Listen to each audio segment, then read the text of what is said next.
In this video, I am going to talk about the Poisson distribution. इससे पहले हमने binomial distribution देखी. Binomial distribution में हमारे पास n था, p था और x था, तीन चीज़ें थी. लेकिन अब हमारे पास कुछ ऐसी कंडीशंस होती हैं कि n की वैल्यू बहुत हमारे पास ग्रेटर हो जाती है या p की वैल्यू लेस देन 0.05 हो जाती है. तो अगर n की वैल्यू ग्रेटर देन 20 हो जाए, कि 20 के बाद का हमारे पास टेबल नहीं है, p की वैल्यू लेस देन 0.05 हो जाए तो उसका भी टेबल नहीं है हमारे पास, तो हम बाइनोमियल का टेबल यूज़ नहीं कर सकते. So then we will use the table of Poisson distribution. In Poisson distribution, probability distribution function formula of a Poisson distribution is probability of this and this, और इसके थ्रू ना हम find कर सकते हैं इस फॉर्मूले के through.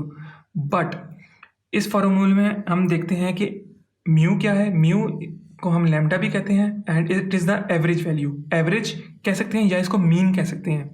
Average, mean, mu, lambda एक चीज़ के नाम है. And mu equals to n p. This is the formula, but we are not going to use the formula. n equals to number of trials and p is the probability of success. हमें इसके table को देखने के लिए क्या चीज़ चाहिए? First of all lambda, that is और mean, और उसके बाद हमें फैक्टर्स चाहिए, दैट इज़ और x. अब हम इसके टेबल देखते हैं. This is the table number C, I think, in the book.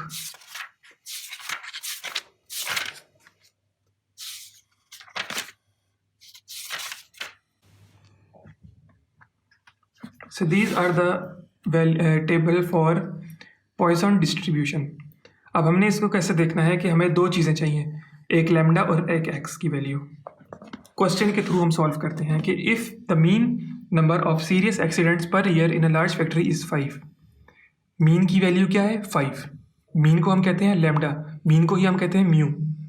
Find probability then in current year there will be exactly 7 accidents. वो कह रहा है कि एग्जैक्टली 7 एक्सीडेंट्स, मतलब ये 7 का जो है ना, ये 7 की हमारे पास x की वैल्यू होगी, x की वैल्यू 7 होगी. तो वो कहता है कि x की वैल्यू 7 है और लैम्डा की वैल्यू 5 है. तो इसी तरह हम फाइंड करते हैं टेबल में कि x की वैल्यू 7 और लैम्डा की वैल्यू 5. लैम्डा की value 5 and the value of x is 7. ये हम ट्रेस करेंगे and this will come out to be 867.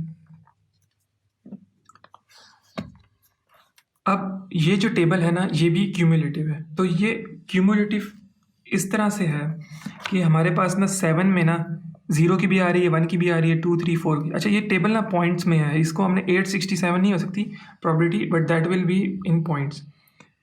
लेकिन द थिंग इज़ कि हमने देखना है 7 तक देखना है. अगर हमें वो कहता ना कि ये भी टेबल जो है ना, ये भी लेस देन और इक्वल टू को देखता है, तो हम चाहते हैं कि एग्जैक्टली 7 कह रहा है वो, एग्जैक्टली 7. तो एग्जैक्टली 7 में क्या होगा? x is equals to 7. तो 7 में से 6 को माइनस करना पड़ेगा, क्योंकि हमें एग्जैक्टली 7 की चाहिए. तो 7 में से अगर हम 6 की माइनस कर देंगे प्रोबेबिलिटी, तो हमारे पास एग्जैक्टली 7 की आ जाएगी. सेकेंड इज 10 और मोर एक्सीडेंट्स, मतलब या तो 10 और मोर, ग्रेटर देन और इक्वल टू का 10. अब मैंने ग्रेटर देन और इक्वल टू का बताया था कि हमारे पास जो टेबल्स होते हैं वो हमें लेस देन और इक्वल टू का बताते हैं. तो अगर हमने ग्रेटर देन और इक्वल टू का देखना है तो हम इसको 1 में से माइनस करेंगे और साइंस को ऑपोजिट कर देंगे. यहाँ पे हमारे पास ग्रेटर देन है तो यहाँ पे हमारे पास लेस देन हो जाएगा, यहाँ पे हमारे पास इक्वल का साइन है तो यहाँ पे हमारे पास इक्वल का साइन नहीं होगा. तो हम इसको अब ये भी फेवरेबल नहीं है क्योंकि लेस देन और इक्वल टू चाहिए हमें. तो x इज लेस देन 10 का मतलब है या तो वो 9 है या 9 से कम है. तो मतलब x इज लेस देन और इक्वल टू 9.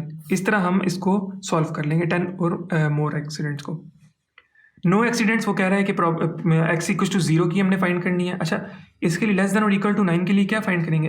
इक्वल टू 9, क्योंकि हमारे पास मीन तो हमारे पास 5 ही है, लैम्डा 5 ही है, तो 9 के लिए हम फाइंड कर लेंगे. इसी तरह नो एक्सीडेंट्स का मतलब क्या है कि x इक्वल टू 0, 0 के लिए हम फाइंड कर लेंगे. Fewer than 5 accidents means x is less than 5. Less than 5 का क्या मतलब है कि लेस देन और इक्वल टू 4. लेस देन 5 का मतलब है लेस देन और इक्वल टू 4. तो 4 के लिए हम फाइंड कर लेंगे. तो इस तरह हम पॉइसन डिस्ट्रीब्यूशन को कैलकुलेट कर सकते हैं थ्रू द टेबल.